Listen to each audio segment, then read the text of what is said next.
अस्सलाम वालेकुम स्टूडेंट्स, क्या हाल चाल, कैसे हैं, खैरियत से हैं। अच्छा, आज हमारा जो लेक्चर है वो लेक्चर नंबर 2 है, chapter number 2, atomic structure first year chemistry. और जो टॉपिक है हमारा, यानी कि जो लेक्चर है आज का, वो हमारे पास है इलेक्ट्रॉनिक कॉन्फ़िगरेशन।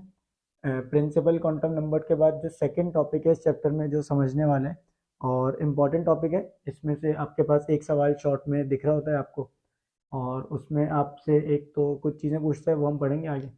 और आपसे वो इन चारों में से, जो यहाँ पे मैंने कुछ रूल्स लिखे हुए हैं, इन चारों में से कोई एक सा प्रिंसिपल पूछ लेता है वो। तो पहले ज़रा हम देखते हैं इलेक्ट्रॉनिक कॉन्फ़िगरेशन क्या है, रूल्स क्या बोलते हैं, सवाल किस तरीके से आता है, और हमने अटेम्प्ट कैसे करना है।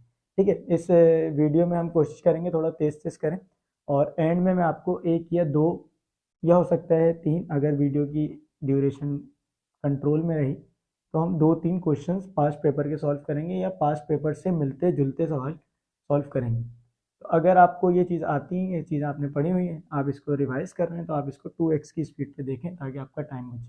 ठीक है, सबसे पहली बात, आपके पास इलेक्ट्रॉनिक कॉन्फ़िगरेशन क्या होती है। आपके पास इलेक्ट्रॉनिक कॉन्फ़िगरेशन एक ऐसी सीरीज़ है या एक ऐसी सीक्वेंस है जिसमें इलेक्ट्रॉन्स को हम फिल करते हैं किसी भी ऑर्बिट में मौजूद, ऑर्बिट के अंदर।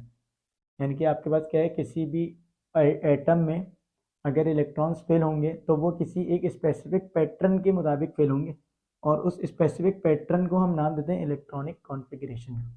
ठीक है, डायरेक्ट हम अपने मेन टॉपिक पर आते हैं कि इलेक्ट्रॉनिक कॉन्फ़िगरेशन बनाने के लिए हमारे पास टोटल चार चार रूल्स हैं, और उन चारों रूल्स में हमारे पास अलग अलग चीज़ें डिस्कस की हुई हैं।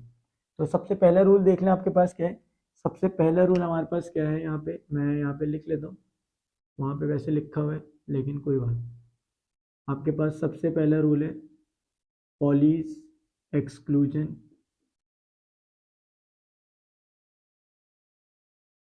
प्रिंसिपल। ठीक है, पॉलीज से आप समझ रहे होंगे कि पॉली कोई बंदा होगा, उन्होंने ये काम करा होगा। अच्छा, ये क्या बोलते हैं कि हमारे पास किसी भी एटम में मौजूद, किसी भी एटम में मौजूद कोई से भी दो इलेक्ट्रॉन ऐसे नहीं हो सकते जिनके चारों क्वांटम नंबर सेम हो। अब क्वांटम नंबर हमने लास्ट क्लास में, लास्ट लेक्चर में डिस्कस करा था कि क्वांटम नंबर हमारे पास टोटल चार होते हैं, N, L, M and S. N L M S, N L M S. ठीक है, चार होते हैं हमारे पास। आपके पास उसमें टोटल चार क्वांटम नंबर थे। वो ये बोलते हैं कि कोई से भी दो इलेक्ट्रॉन ऐसे नहीं हो सकते कि उनके चारों क्वांटम नंबर सेम हो। इसके लिए बहुत आसान सी एग्जांपल है आपके पास। फर्स्ट करें, आपके पास दो स्टूडेंट्स हैं, स्टूडेंट ए और स्टूडेंट बी।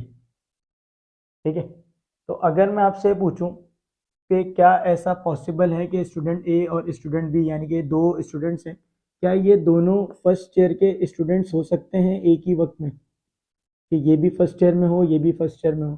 तो आप बोलेंगे बिल्कुल हो सकते हैं भाई, दो क्या 100 बच्चे हो सकते हैं, 100 से भी ज़्यादा हो सकते हैं। तो ये बात तो करेक्ट है कि भाई ये दोनों एक ही क्लास में हो सकते हैं। मैं आपसे बोलूँ, क्या ये दोनों बच्चे प्री मेडिकल के हो सकते हैं? क्या पॉसिबिलिटी है कि वो दोनों बच्चे ए और बी प्री मेडिकल के हों? तो आप बोलेंगे बिल्कुल हो सकते हैं भाई, प्री मेडिकल के भी हो सकते हैं। क्या ये पॉसिबिलिटी है कि वो दोनों अपने कोचिंग या कॉलेज जहाँ भी कहीं पढ़ते हैं, वो वहाँ दोनों सी सेक्शन में मौजूद हैं? क्या ऐसा हो सकता है? तो आप बोलेंगे बिल्कुल सर ऐसा हो सकता है। अब मैं बोलूँ, क्या ऐसा हो सकता है कि उन दोनों का रोल नंबर भी सेम? Roll number. अब आप मुझे क्या बोलें? अब आप बोलेंगे सर, फर्स्ट करें, बहुत सारी चीज़ें सेम हो गई, ये तो सेम नहीं होगा। तो यहाँ पे आके क्या होता है कि आपके पास दो बच्चे सेम क्लास के तो हो सकते हैं, सेम फील्ड के तो हो सकते हैं, सेम सेक्शन के भी हो सकते हैं, लेकिन सेम रोल नंबर के नहीं हो सकते। इसी तरीके से आपके पास इलेक्ट्रॉन्स का देख लें। अगर मैं यहाँ पे आपको डायरेक्ट इसकी एग्जांपल दूं, फिर मैं आपको इसकी स्टेटमेंट वगैरह बता दूंगा, अटेम्प्ट कैसे करना है, क्या करना है, पहले समझ लें। आपके पास सपोज करें हमारे पास एक एटम गिवन है, और बुक में भी आपको इसी की एग्जांपल गिवन है, helium. Helium atomic number 2, atomic mass 4, atomic number 2 मतलब दो इलेक्ट्रॉन है। हम यहाँ बना लेते हैं फर्स्ट इलेक्ट्रॉन, और ये सेकंड इलेक्ट्रॉन। अगर मैं इसका ऑर्बिटल स्ट्रक्चर बनाऊं तो ये सेंटर में न्यूक्लियस, फर्स्ट ऑर्बिट, इसी में ही दो इलेक्ट्रॉन आ जाएंगे, इसी में ही दो इलेक्ट्रॉन आ जाएंगे। ये हो गया फर्स्ट इलेक्ट्रॉन, सेकंड इलेक्ट्रॉन, और मैं यहाँ पे इसका कुछ वैल्यूज पुट इन करूँगा। तो ज़रा आप देखते रहे, 1 2 3 और 1 4। मैं बोल रहा हूँ कि भाई पहला जो टेबल है, पहला जो कॉलम है, उसमें मैं ये बताऊंगा इसका प्रिंसिपल क्वांटम नंबर क्या है। क्या एक लम्हे को वीडियो रोक के आप ये बता सकते हैं कि ये कौन सा क्वांटम नंबर है? ये बता सकते हैं कौन सा है? ये बता सकते हैं कौन सा है? बताएंगे कैसे? आप जवाब तो दे नहीं सकते, आप वीडियो देख रहे हैं मेरी। लेकिन अगर आपको लगता है कि आपको पता है L stands for dash quantum number, तो बेटा बहुत ज़बरदस्त, आप बहुत चीत हैं। M stands for dash quantum number, S stands for spin quantum number, magnetic quantum number and azimuthal quantum number. तो हम यहाँ पे इनके क्वांटम नंबर्स लिखेंगे, जैसे हमने एक सोडियम की एग्जाम्पल करी थी। ठीक है, जो बच्चे एंड तक वीडियो में साथ थे उन्होंने देखा होगा, कुछ नहीं हो सकता वीडियो स्किप कर दी होगी, तो कोई बात नहीं, जिन्होंने देखी बहुत ज़बरदस्त, जिन्होंने नहीं देखी वो और ज़्यादा ज़बरदस्त। अब मुझे यहाँ पे लिखना है फर्स्ट इलेक्ट्रॉन का ऑर्बिटल, ऑर्बिट। ऑर्बिट क्या होता है? कौन से ऑर्बिट में मौजूद है? फर्स्ट ऑर्बिट में मौजूद है, तो दोनों के लिए एन की वैल्यू क्या हो जाएगी? 1। दोनों फर्स्ट में है, दोनों के लिए एन की वैल्यू 1। और हमने क्या पढ़ा था कि अगर जब एन 1 होता है तो ऑर्बिटल हमारे पास होता है एस, और एस के लिए एल वैल्यू होती है 0। तो दोनों की एल वैल्यू भी क्या हो जाएगी? 0। जब एस जब एल 0 होता है तो एम भी क्या होता है? 0। तो दोनों की एम वैल्यू भी क्या हो जाएगी? 0। लेकिन अब जब दो इलेक्ट्रॉन मौजूद हैं एस में, दो इलेक्ट्रॉन है, तो एक होगा क्लॉकवाइज और एक होगा एंटी क्लॉकवाइज। तो एक की अगर मैं पहले वाले को लिख रहा हूँ एंटी क्लॉकवाइज, तो ये हो गया 1/2, ये हो गया -1/2। तो आपके पास कुछ ऐसा बनेगा कि चारों क्वांटम नंबर्स में से 3 तो सेम हो सकते हैं, लेकिन चौथा सेम नहीं होगा। यही स्टेटमेंट इन्होंने दी थी कि in an atom no two electrons in an atom, no two electrons can have same values of all 4 quantum numbers। कि कोई से भी एटम में कोई से भी 2 इलेक्ट्रॉन ऐसे नहीं हो सकते जिनकी चारों क्वांटम नंबर्स की वैल्यू सेम हो। अभी हमने यहाँ पे देखा कि आपके पास 3 वैल्यूज तो सेम आ रही हैं, लेकिन चौथी वैल्यू डिफरेंट आ रही है। ठीक है, तो ये आपके पास पहला प्रिंसिपल था कि कभी भी आपके पास इलेक्ट्रॉनिक कॉन्फ़िगरेशन में कोई से भी 2 इलेक्ट्रॉन ऐसे नहीं होंगे जिनके चारों क्वांटम नंबर्स की वैल्यू सेम आएंगी। ठीक है, ये हमारे पास फर्स्ट प्रिंसिपल था। इसको यहीं पे रोकें, इसको चाहें तो नोट डाउन कर लें, और अगर नोट डाउन करा हुआ या आपके पास कहीं के नोट्स वगैरह मौजूद हैं तो बहुत ज़बरदस्त, अच्छी बात है। नहीं करा हुआ तो वीडियो पॉज करके इसको लिख लें। ठीक है, सेकंड है हमारे पास, सेकंड है बेटा ऑफ बो प्रिंसिपल। ऑफ बो हमारे पास एक जर्मन वर्ड है, और ऑफ बो का मतलब होता है बिल्डिंग अप। बिल्डिंग अप, यहाँ लिख दो बिल्डिंग अप। अब बिल्डिंग अप का मतलब क्या है कि आपके पास कोई वैल्यू छोटी से बड़ी हो रही होगी। ठीक है, बिल्डिंग ऐसी बनती है ना, पहले नीचे बनती है, फिर ऊपर, फिर ऊपर, फिर ऊपर। तो बिल्डिंग अप का मतलब क्या है? छोटी से बड़ी हो रही होगी कोई चीज़ आपके पास। यहाँ पे अब क्या है आपके पास? नेक्स्ट है बेटा सेकंड प्रिंसिपल ऑफ बो। प्रोनाउंसिएशन अगर कोई और हो तो कोई परेशानी की बात नहीं है बेटा, स्पेलिंग सही लिखिएगा बस। ठीक है, मुझे ऐसे ही समझ आता है तो मैं यही पढ़ता हूँ, आपको कुछ भी पढ़ना आप पढ़ सकते। ऑफ का मतलब क्या? Building up. अब ये हमें क्या बोलते हैं कि इलेक्ट्रॉन जब भी एटम्स में फिलअप होंगे, वो एक ऐसी तरीके से फिलअप होंगे कि उनकी जो एनर्जी है वो असेंडिंग ऑर्डर में होगी।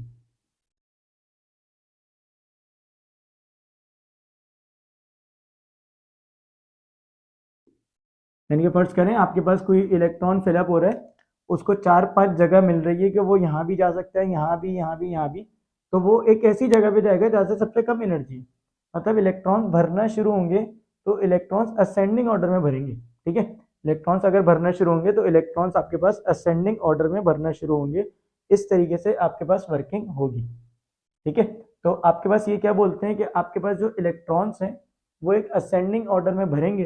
अब असेंडिंग ऑर्डर क्या है? इन्होंने ये बोला कि आपके पास जो 1s है, 1s, ये सबसे लोएस्ट एनर्जी, लोएस्ट एनर्जी। सबसे लोएस्ट एनर्जी मतलब इलेक्ट्रॉन जब भी भरेगा तो सबसे पहले 1s में भरेगा, फिर किसी और में भरेगा तो उसकी एनर्जी 1s से ज़्यादा होगी। अब यहाँ पे हमारे पास ज़रूरत पड़ गई कि हम एक ऐसी सीरीज बना लें जिसमें हमें पता हो कि सबसे कम एनर्जी इसकी है, उसके बाद इसकी, उसके बाद इसकी, उसके बाद इसकी। तो उस सीरीज को बनाने की बहुत सारी तरीके, बहुत सारी टिप्स हैं, बहुत सारी ट्रिक्स हैं, और कुछ नहीं है तो याद कर लें। मैं यहाँ पे आपको कुछ चीज़ें बता रहा हूँ, आप ज़रा उसको चाहे तो सुने और साथ में एंजॉय करें।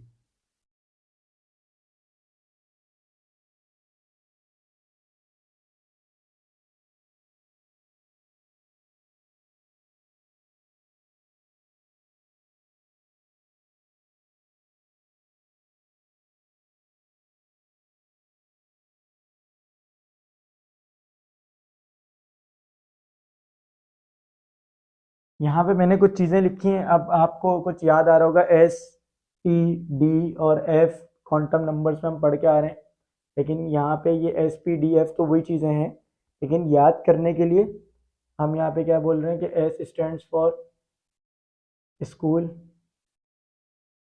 P stands for public, and D stands for district, and F stands for federal. याद करने का तरीका क्या है, रिपीट करें दो दो की पेयरिंग में, दो दफ़ा आप पढ़ें स्कूल स्कूल, फिर एक वैल्यू ऐड कर दें पब्लिक स्कूल पब्लिक स्कूल, फिर तीनों को एक साथ पढ़ें district public school district public school, फिर federal district public school federal district public school. ठीक है, ये याद करने का तरीका है।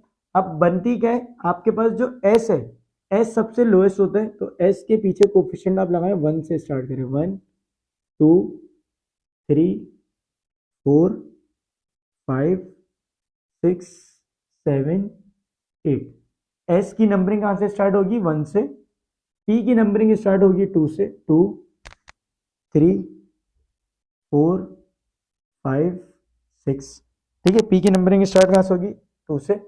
डी की नंबरिंग स्टार्ट होगी 3 से। अच्छा देखिए मिस हो गया, 3 4 ये रहा, 4 ये हो जाएगा, 5 ये हो जाएगा बेटा, 6 ये हो जाएगा, 7।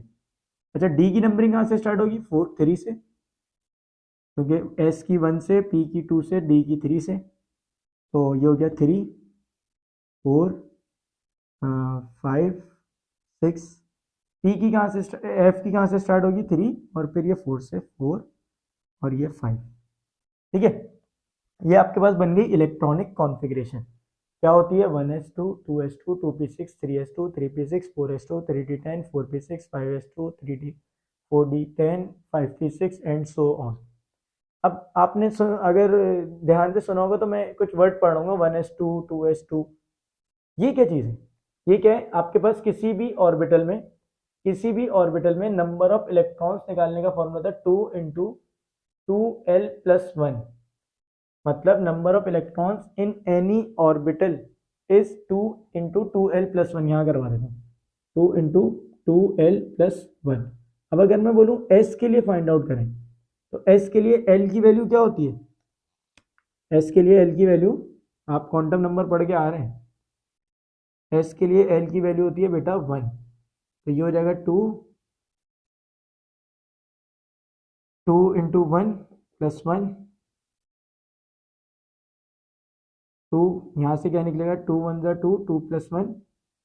अच्छा एल की वैल्यू 0 होती है, मैंने भी गलती लिखी, 2 × 0 0, 0+1 1, 1 × 2 2, मतलब एस में टोटल 2 इलेक्ट्रॉन्स आ सकते हैं, तो जहाँ जहाँ एस लिखा है वहाँ लगा दें 2 2 2 2 2 एंड 2।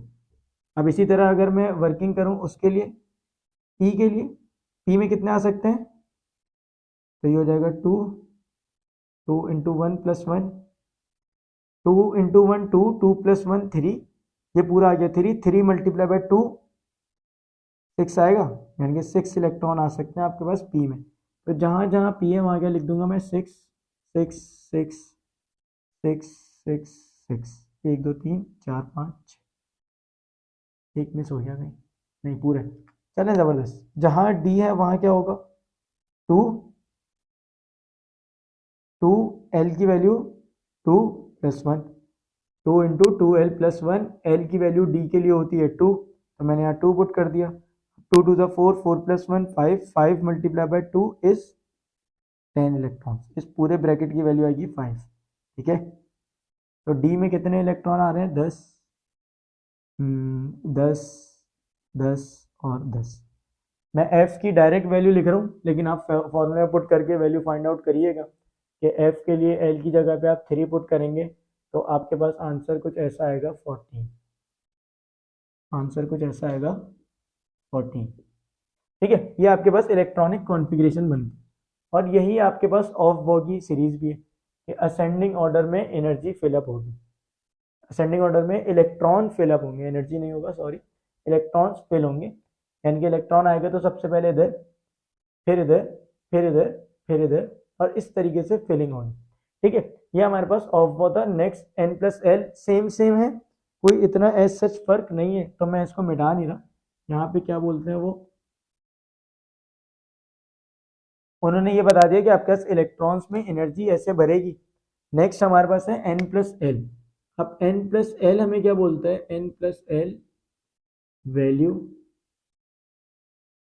वो हमें ये बताता है कि अगर मेरे पास कोई से भी ऑर्बिटल्स मौजूद हैं, कोई से भी ऑर्बिटल्स मौजूद हैं इलेक्ट्रॉन्स फिल करने के लिए, तो इलेक्ट्रॉन सबसे पहले उसमें जाएगा जिसकी n+l वैल्यू कम है। तो इसका अगर आप स्टेटमेंट लिखें तो क्या बनेगी? Electrons first fill in those orbitals which have lesser value of n+l। अगर n+l वैल्यू कम है तो इलेक्ट्रॉन पहले उसमें जाएगा, फिर जिसकी ज़्यादा है इलेक्ट्रॉन फिर उसमें जाएगा। थोड़ी सी एग्जांपल ले लें। फर्स्ट करें, मेरे पास ये 3 ऑर्बिटल्स मौजूद है, 3p मौजूद है, 5s मौजूद है, और आपके पास मौजूद है 3d। कि भाई ये 3 ऑर्बिटल हैं, आप बताएं किस सीक्वेंस में इलेक्ट्रॉन भरेंगे। तो मैं क्या करूँगा, मैं निकालूंगा इनकी n+l वैल्यू, ये n+l वैल्यू और इसकी n+l वैल्यू। अब ये n और l होता क्या है? n आपके पास होता है प्रिंसिपल क्वांटम नंबर, और l आपके पास होता है एजीम्यूथल क्वांटम नंबर। अब ये पता कैसे चलेगा? प्रिंसिपल क्वांटम नंबर तो ये है, जो भी पीछे कोफिशिएंट दिया हुआ है वो n है, मतलब ये n हो गया, ये n हो गया। अब आपको पता है कि p के लिए l वैल्यू क्या होती है? 1, s के लिए l वैल्यू होती है 0, d के लिए l वैल्यू होती है 2। तो मैं यहाँ क्या करूँगा, n+l मतलब n है 3 प्लस l है 1, यह क्या हो गया 3+1 4। यहाँ क्या करूँगा, n+l, n है 5, l है 0, 5+0 5। d के लिए क्या करूँगा, n है 3 और d के लिए l वैल्यू होती है 2, तो ये हो गया अगेन 5। तो मैं ये देखूंगा इन वैल्यूज में n+l वैल्यू में सबसे कम जिसकी है पहले इलेक्ट्रॉन उसमें भरेगा, मतलब 3p में इलेक्ट्रॉन फिल होगा। फिर मैं देखूंगा किसकी है 4, ये 5 और 5 दो सेम आए। तो ये लिखा है इस वजह से कि इसमें आपको एक चीज़ समझानी है कि भाई हमारे पास क्या रूल है कि जिसकी n+l वैल्यू कम है इलेक्ट्रॉन पहले उसमें भर तो जाएगा, लेकिन अगर दो ऑर्बिटल्स की n+l वैल्यू सेम आ जाए तो फिर याद रखिएगा कि अगर n+l वैल्यू सेम आ जाए तो फिर इलेक्ट्रॉन पहले उसमें फिल होता है जिसकी n वैल्यू कम है, जिसकी n वैल्यू कम है, जिसकी n वैल्यू कम है। तो यहाँ पे n वैल्यू क्या है 5, यहाँ पे n वैल्यू क्या है 3, तो इलेक्ट्रॉन पहले इसमें फिलअप होगा, मतलब इलेक्ट्रॉन पहले इसमें जाएगा, फिर इसमें जाएगा, फिर इसमें जाएगा, ये सीक्वेंस बनेगी 1 2 3। ठीक है, अभी मैं आपको इसके क्वेश्चंस करवाऊंगा तो आपको समझ आ जाएगा। क्लियर है? ये आपके पास n+l रूल बताता है कि आपके पास इलेक्ट्रॉन्स उस जगह पे पहले फिल होंगे, उन ऑर्बिटल्स में फिल होंगे जहां पे n+l वैल्यू कम होगी। फिर अगर n+l वैल्यू सेम आ जाए तो फिर इलेक्ट्रॉन्स वहां फिल होंगे जहां n वैल्यू सेम होगी, कम होगी। ठीक है, अगर आप एक लम्हे को थोड़ी सी प्रैक्टिस कर लें तो यहाँ ज़रा अगर हम n+l वैल्यूज लिख लें इनकी तो बहुत ज़बरदस्त हो जाएगा। आप यहाँ लिखें ज़रा n+l वैल्यू, n हो गया 1, l हो गया 0, तो वैल्यू क्या बनी 1+0 1। यहाँ करें n हो गया 2, s के लिए l वैल्यू 0, तो 2+0 इज 2। यहाँ करें 2 और p के लिए l वैल्यू 1, तो ये क्या हो गया 3। जो पीछे कोफिशिएंट होता है वो n होता है, n हो गया यहाँ पे 3, यहाँ पे n हो गया 3, l के लिए s वैल्यू 0, तो ये हो गया अगेन 3। क्लियर है। यहाँ पे n वैल्यू 3, p के लिए l वैल्यू 1, तो ये क्या हो गया 4, n वैल्यू 4, l वैल्यू 0, क्या हो गया 4। तो इसको आप अगर फिल करें तो आपको अंदाज़ा होगा कि यहाँ पे n प्लस एल वैल्यू के हिसाब से ही इलेक्ट्रॉन फिल हो रहे हैं।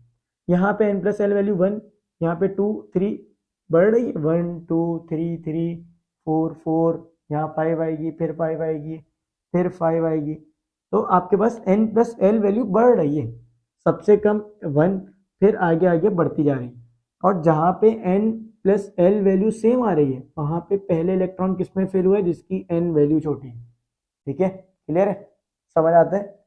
ये आपके पास n प्लस एल रूल था। अब हुंड्स रूल हमें क्या बोलते हैं, लास्ट टॉपिक इस लेक्चर में आपके पास प्रैक्टिस क्वेश्चन इंटरेस्टिंग है, लेक्चर थोड़ा फीका फीका सा है, बोरिंग बोरिंग सा, तो आपके पास देखें क्या है लास्ट हुंड्स रूल हमारे पास क्या है।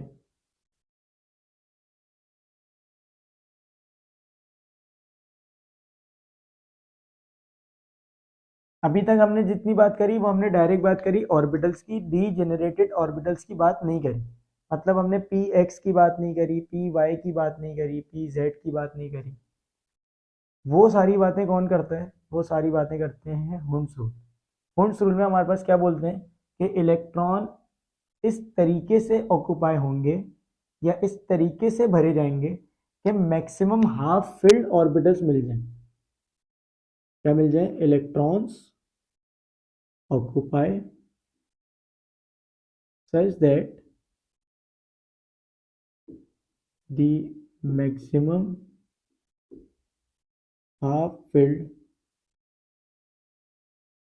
orbitals can be। अच्छा, ये स्टेटमेंट आपने लिखनी नहीं, आपने बुक वाली यूज करनी है, मैं तो टूटी फूटी लिख रहा हूँ यहाँ पे सिर्फ समझाने के लिए। इलेक्ट्रॉन्स ऐसे फिल होंगे जैसे कि मैक्सिमम क्या मिल जाए आपको, हाफ फिल्ड ऑर्बिटल्स मिल जाए। अब इसका क्या मतलब है, फर्ज करें आपके पास इलेक्ट्रॉन भर रहे हैं हम किसी में, और वहाँ पे मैं यहाँ से बढ़ता हुआ आया 1s2 2s sorry 1s2 2s2 2p3, मेरे पास इलेक्ट्रॉन ही कितने थे, 2 2 4 और 3, 7 इलेक्ट्रॉन थे। तो मैं इसको बढ़ते हुए आया, मैं पी पे आके रुक गया। अब अगर मैं बोलूं कि भाई पी में जो 3 इलेक्ट्रॉन है वो डीजेनरेटेड ऑर्बिटल्स में कैसे ब्रेक हुए हैं, तो आपको पता है पी में टोटल 3 डीजेनरेटेड ऑर्बिटल्स होते हैं, P X, P Y and P Z, और हर किसी में दो दो आ सकते हैं। पी एक्स में दो आएंगे, पी वाई में दो आएंगे, पी जेड में दो आएंगे। अब आपको पता है कि यहाँ पे 3 इलेक्ट्रॉन है, तो इसका मतलब 2 पी एक्स में होंगे और एक पी जेड में होगा, पी वाई में होगा। ऐसे ही समझ आता है कि आपके पास 2 इलेक्ट्रॉन्स पी एक्स में होंगे और एक इलेक्ट्रॉन पी वाई में होगा। जबकि हुंड्स रूल आपको ये नहीं कहते, वो क्या कहते हैं कि ऐसे भरे जाएं कि मेरे पास मैक्सिमम हाफ फील्ड है। अभी हाफ फील्ड कितने आ रहे हैं, एक ही, मतलब फुल फील्ड क्या होता है, फुल फील्ड कैपेसिटी है 2 इलेक्ट्रॉन्स की, हाफ फील्ड मतलब क्या होगा कि 2 के आधा एक इलेक्ट्रॉन आया। वो ये बोलते हैं कि इलेक्ट्रॉन्स हाफ फील्ड भरे जाएं। तो इसकी आसान स्टेटमेंट क्या है कि इलेक्ट्रॉन्स पहले सिंगल सिंगल भरे जाते हैं। मतलब जब मैं पी में 3 इलेक्ट्रॉन भरूंगा, पी में जब 3 इलेक्ट्रॉन भरूंगा तो मैं पहले एक एक इलेक्ट्रॉन भरूंगा, सही है, पहले मैं एक एक इलेक्ट्रॉन भरूंगा, फिर अगर कोई इलेक्ट्रॉन बच गया तो फिर मैं दोबारा भरूंगा। लेट सपोज मैं पी में अगर इलेक्ट्रॉन भर रहा हूँ, मेरे पास 5 इलेक्ट्रॉन है, और आपको पता है पी 3 डीजेनरेटेड ऑर्बिटल्स में ब्रेक होता है, P X, P Y and P Z. अब 5 इलेक्ट्रॉन है तो पहले मैं एक एक भरूंगा, 5 में से 3 भर दिए, 2 बच गए, इनकी स्पिन ऑपोजिट करके 2 भर दूंगा। ठीक है, तो इस तरीके से भरे जाते हैं। ये आपको कौन बताता है, ये आपको बताता है हुंड्स रूल, कि इलेक्ट्रॉन पहले सिंगली ऑक्यूपाई होंगे, फिर उसके बाद इलेक्ट्रॉन्स अगर बच गए तो फिर डबल डबल ऑक्यूपाई होना शुरू होंगे। ये आपके पास 4 रूल थे इलेक्ट्रॉनिक कॉन्फ़िगरेशन बनाने के। अब हम डायरेक्ट इसके कुछ प्रैक्टिस क्वेश्चंस करते हैं, वो आपको ज़रा उसमें मज़ा आएगा। मैं भी उसी को कराने के लिए मैंने वीडियो बनाई है कि मैं ज़रा डायरेक्ट वो कराऊँ, लेकिन थोड़ा सा मैंने ब्रीफ इंट्रोडक्शन दिया है, मैंने ओवरव्यू दिया है आपको कि ये टॉपिक्स क्या हैं। आपने इनकी स्टेटमेंट मेमोराइज करनी है, आपसे स्टेटमेंट पूछते हैं और फिर सवाल करवाते हैं। तो ज़रा सवाल देख लें आपके पास किस तरीके के सवाल आ सकते हैं, ज़रा वो देख लें और फिर हम इसको फाइंड अप करें। आपके पास क्वेश्चन क्या बनता है? एक सवाल तो ये बहुत फ्रीक्वेंटली पूछा जाता है, write down the electronic configuration, EC मतलब इलेक्ट्रॉनिक कॉन्फ़िगरेशन ऑफ, 5-6 करवा देता हूँ मैं आपको। डिफरेंट डिफरेंट एलिमेंट्स गिवन होंगे, उनके एटॉमिक नंबर आपको गिवन होंगे। Calcium atomic number 20, sulphur atomic number 16, इसके अलावा आपके पास पोटेशियम एटॉमिक नंबर 19। और कभी कभी आपको कोई एलिमेंट नहीं गिवन, ऐसे ही आपको सिंपल ये गिवन होगा कि भाई एक ऐसा एलिमेंट जिसका एटॉमिक नंबर 24 है वो भर दें। ये ज़रा याद रखिएगा, बल्कि ये मैं अलग करवा दूंगा। दो कौन एक्सेप्शनल केसेस हैं, पहले 3 इजी से कर लें, फिर हम ज़रा 3 थोड़े मुश्किल वाले करेंगे। अच्छा, ये क्या बोल रहा है, 20 इलेक्ट्रॉन है, आपने 20 इलेक्ट्रॉन भरने। अगर आपको इलेक्ट्रॉनिक कॉन्फ़िगरेशन याद है तो बहुत अच्छी बात है, वरना यहाँ तक तो याद रखें 1s2 2s2 2p6 3s2 3p6 4s2 3d10 4p6। Minimum मैं रिक्वेस्ट करूंगा आप इसको यहाँ तक तो याद कर लें। वो school school school school public school district public school करना चाहे तो कर लें, लेकिन वो थोड़ी सी टाइम कंज्यूमिंग चीज़ है। इसको आप डायरेक्ट मेमोराइज करें। अब क्या करना है भाई, 20 इलेक्ट्रॉन है, ये जो नंबर है ये ऑर्बिट है, ये जो पावर है ये इलेक्ट्रॉन को शो कर रही है। आप इलेक्ट्रॉन भरते जाएं, जहाँ पे 20 पूरे हो जाए वहाँ रुक जाएंगे। मतलब मैं क्या करूँगा, 1s2 2s2 2p6, 20 में से कितने इलेक्ट्रॉन हो गए, 2 2 4 और 6 10, कितने बचे 10। इसके बाद आता है आपके पास 3s2, फिर आता है 3p6, 1s2 2s2 2p6 3s2 3p6 4s, कितने हो गए थे 10 12 18 2। ठीक है, एस में 2 से ज़्यादा नहीं आते, 2 से कम आ सकते हैं। पी में 6 से ज़्यादा नहीं आते, 6 से कम आ सकते हैं। इसी तरह डी में 10 से ज़्यादा नहीं आते, 10 से कम आ सकते हैं। ठीक है, ये बन गई इसकी बनाएंगे ज़रा। 1s2 2s2 2p6 10 हो गए, 3s2 3p, आप रुक जाए, ये समझाने के लिए बनाइए। कितने इलेक्ट्रॉन्स भर चुका हूं मैं, 2 2 4 10 12 हैं कितने, 16। 16 में से 12 गए, कितने बचे 4। पी में 6 आ सकते हैं, मेरे पास हैं 4, मैं कितने भर दूंगा, 4 भर दूंगा। ये आपके पास बन गई 16 की। अब अगर आपको 19 के मैंने तो क्या करेंगे, 1s2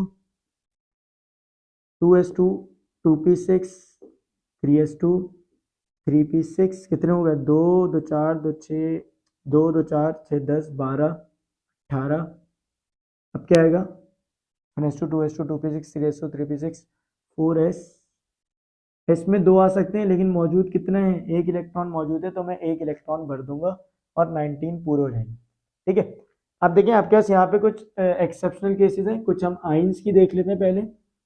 पहले मैं आपको 1-2 आइन करवा देता हूँ, फिर मैं आपको 2 एक्सेप्शनल केसेस करवाऊंगा, वो आपने याद रखने कि अगर वो दिखे तो फौरन समझ जाइएगा। चौथी क्या है, लेट सपोज ऑक्सीजन -2 और ऑक्सीजन का एटॉमिक नंबर होता है 8,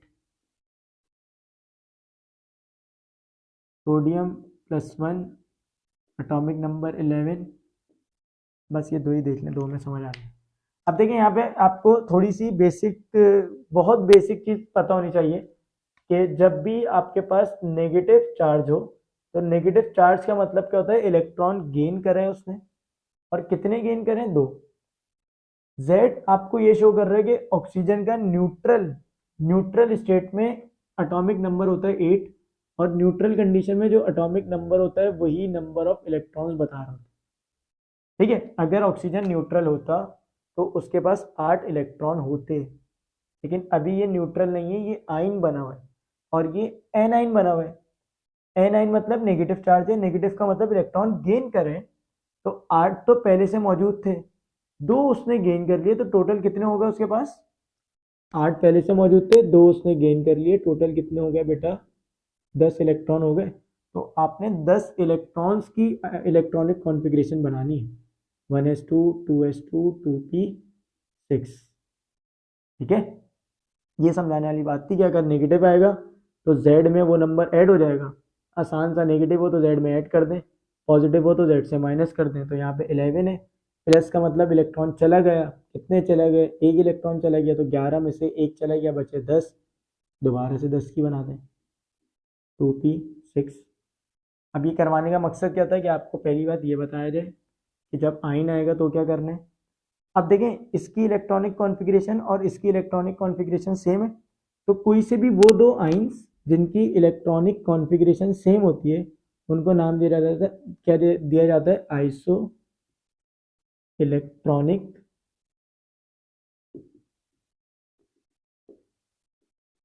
ions. Iso mean same, electronic mean उनकी इलेक्ट्रॉनिक कॉन्फ़िगरेशन सेम है और वो खुद क्या है, आइन, तो आइसो इलेक्ट्रॉनिक आइंस का नाम दिया जाता है। ठीक है, आपसे वो ये भी पूछ सकते हैं कि एमसीक्यूज में कोई पेयर दे देंगे आपको बहुत सारे और पूछेंगे which of the following is iso electronic आइन, तो आपको क्या करना होगा, इलेक्ट्रॉनिक कॉन्फ़िगरेशन बना बना के चेक करनी पड़ेगी किन दो की इलेक्ट्रॉनिक कॉन्फ़िगरेशन सेम है। ठीक है, वो इस तरीके से भी पूछ सकते हैं, वो किसी भी तरीके से पूछ सकते हैं, आपको सब चीज़ें आनी चाहिए। ठीक है, क्लियर है। दो एक्सेप्शन केसेस देखें, फिर हम इसके दूसरे तरीके के पास पेपर्स के क्वेश्चंस पे जाएंगे कि आपसे वो और किस कैटेगरी के सवाल करते हैं। ये कैटेगरी नंबर 1 है कि इस टॉपिक से सवाल ये बनते हैं, और आप अगर 10 ईयर खोल के देखें तो आपको ऑलमोस्ट हर साल ये सवाल दिखता है कि इलेक्ट्रॉनिक कॉन्फ़िगरेशन बनाए। आप क्या पूछेगा आपसे वो कैटेगरी 2 में, which rule is violated in the following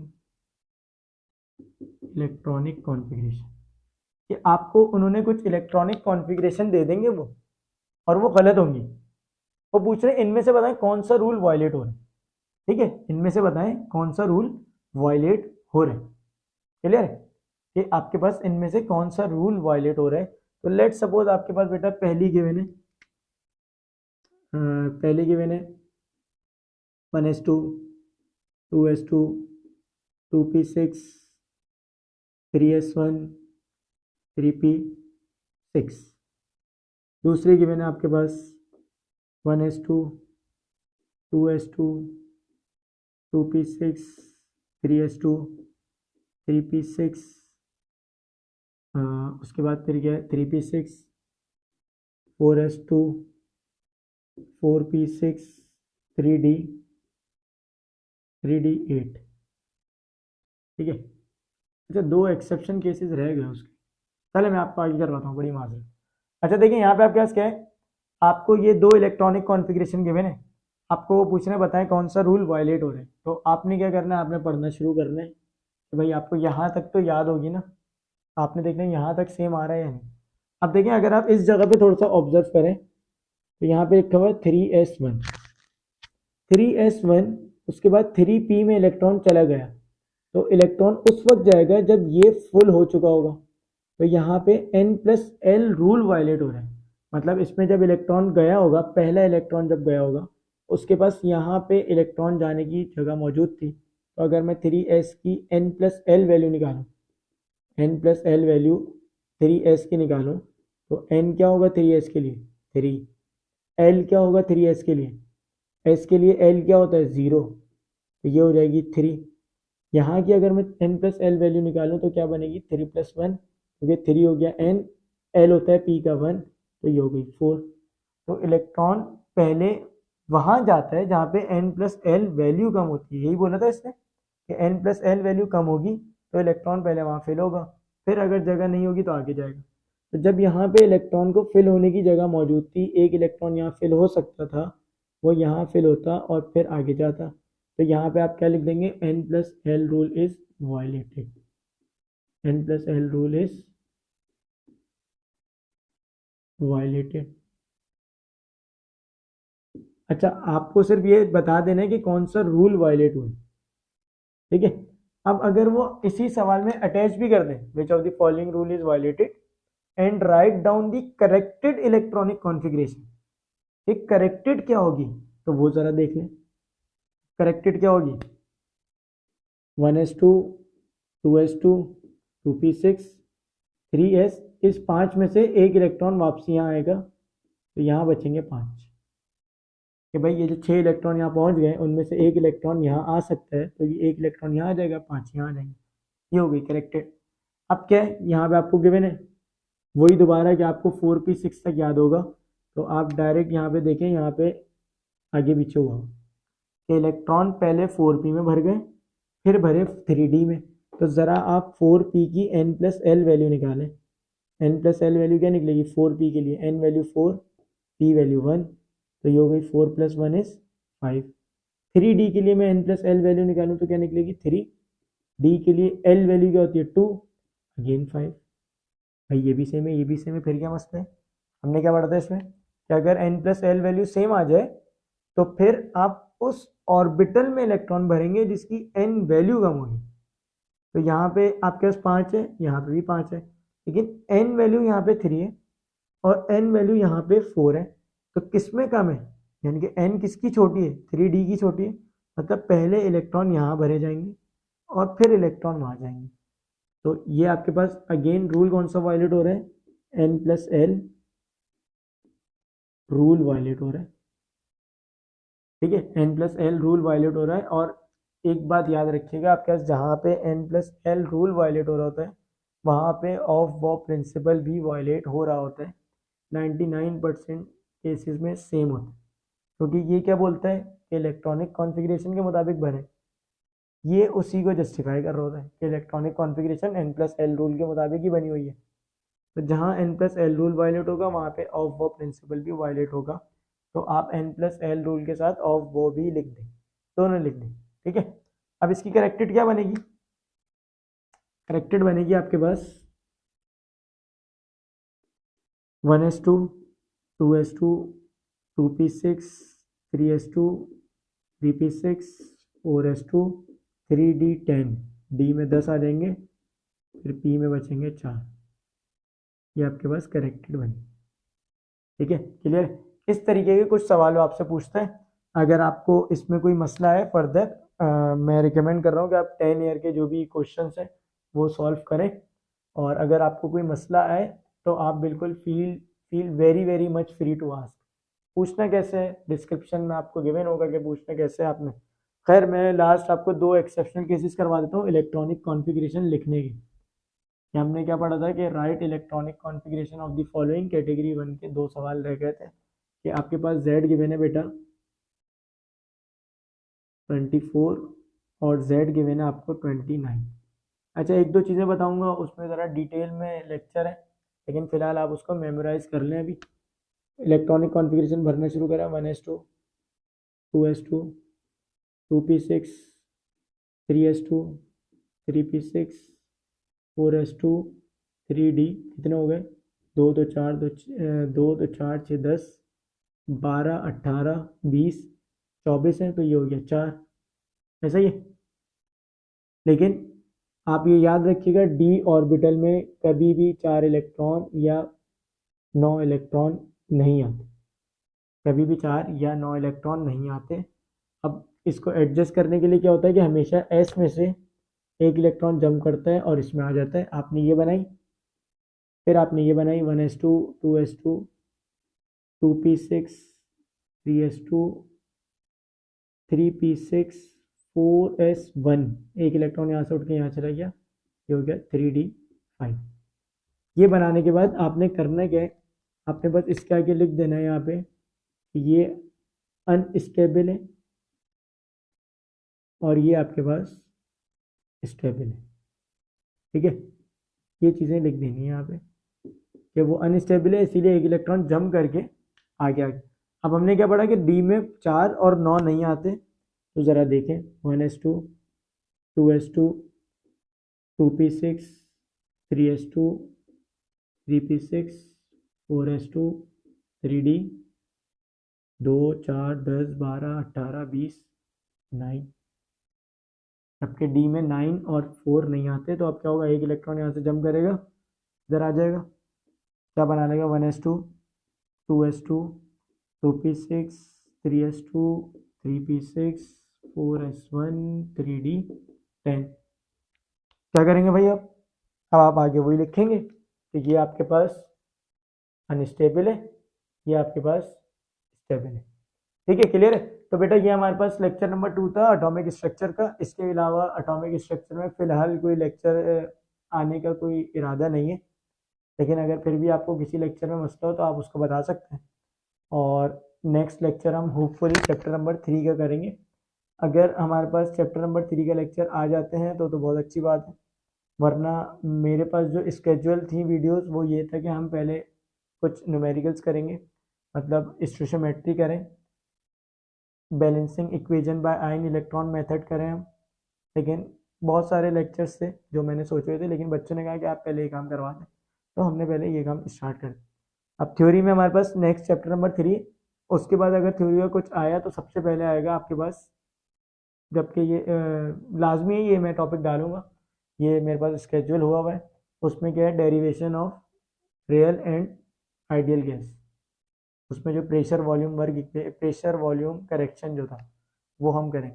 ठीक है, जब तक के लिए बेटा अपना बहुत सारा ख्याल रखिएगा। जब तक के लिए अल्लाह हाफ़िज़।